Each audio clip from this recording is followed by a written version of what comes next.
না আল্লাহ চান না যে আপনি জাহান্নামে যান, না আল্লাহ চান এটা। আল্লাহ সুবহানাহু ওয়া তাআলা চান না যে ইবলিসও জাহান্নামে যান। কথা কি বুঝতে পারছেন? আল্লাহ সুবহানাহু ওয়া তাআলা চান না যে আবু জাহলও জাহান্নামে যান। আল্লাহ চান না যে আপনিও জাহান্নামে যান। এই জন্য একজন ব্যক্তি যখন মরুভূমিতে তার উট হারিয়ে ফেলে, তো মরুভূমির রাস্তা চেনা খুব কঠিন। আপনি নিজেও একবার মরুভূমিতে হারিয়ে গেলে আর বের হতে পারবেন না। ওই একই জায়গার মধ্যে ঘুরপাক খাবেন, রাস্তা খুঁজে বের করতে পারবেন।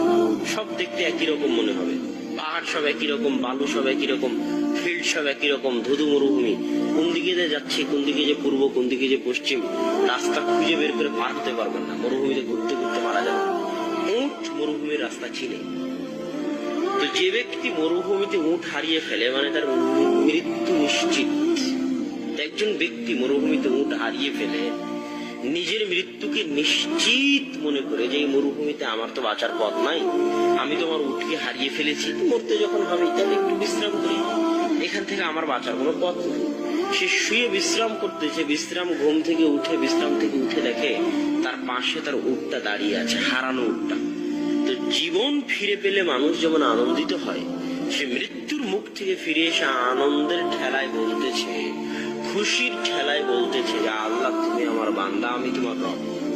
বাক্য উল্টা করে দিয়েছে, মানে খুশির ঠেলায় হিতাহিত জ্ঞান হারিয়ে ফেলেছে।